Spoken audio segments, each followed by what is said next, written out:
Welcome, everyone. I'm Kimberly Boschman, and this is the Intentionally Intuitive podcast. In this episode, we're going to take a look at the forecast for the new moon that's occurring on November 1st, 2024. We'll take a look at each life path number to see how this energy might present for you. Before we get into the forecast, this, of course, is a general reading. If you would like your own personal numerology reading, please book some time with me. My information is in the description box below. And now until the end of 2024, if you book a reading that also has the year ahead forecast included, then you'll get the rest of 2024 included in that forecast, as well as all of 2025. So a little bit of a discount there for you if you book before the end of 2024. All right, let's go ahead and take a look at this new moon. Life path number 5, you are going to be working with the vibration of the 16-7 for this new moon. This is a little bit of a tricky energy to work with, I'm not going to lie. It can absolutely bring in unforeseen and sudden events that sort of force us to review and to modify any unhealthy ideas, beliefs, behaviors, anything that is keeping us going down a road that our soul really doesn't want us going down. And it can feel like an upheaval in some sort in whichever area isn't working in order to discover something that will.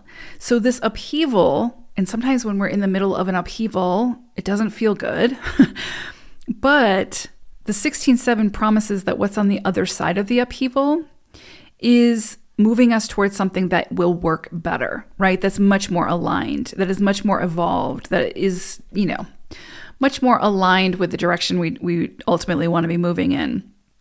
So you could see some kind of, catalyst come in for you, some kind of something that turns your world upside down in some area where it needs to be turned upside down. Now, if things are working as they should and everything feels aligned and good, then you probably won't feel this energy very strongly.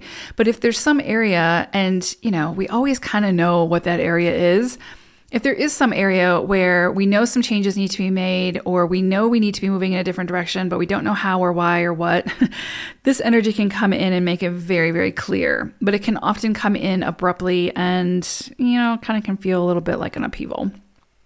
But just remember, it's an upheaval that needs to happen in that area of your life. And again, if it doesn't happen for you, then things are good, right? And you might need to hold space for someone who's moving through something where they're moving through some kind of upheaval. That's always possible as well. This can bring forth a rocky road in relationships. And it's likely that you will discover the truth around something or someone's motives that helps you decide how to move forward. So this would be an energy that would bring up where there's any deception, where there's any manipulation or controlling tendencies, or, someone who doesn't have your best interest at heart, but that's been putting on some kind of facade, and, that veil drops suddenly and you're able to see very clearly the truth behind that situation. And then it's up to you how you choose to handle that. But I would say use the energy, especially if it comes in like this for you, where like something becomes very, very clear. It's very clear to you that you need to make some kind of change. I would say heed the invitation of the 16-7 to make this change, right? It's showing you the truth of something to help you to get the confidence and the courage to make that decision, whatever that decision may be for you. So big energy, but just remember, if you're someone who kind of has to move through this energy at this time, it really is taking you somewhere that is going to feel so much better once you get there, right? But you're going to have to put in the effort and make those changes that are necessary in order to get there. But the 16-7 is showing you what needs to change, right? So big energy. Hope it's a great one. Take care. Bye for now.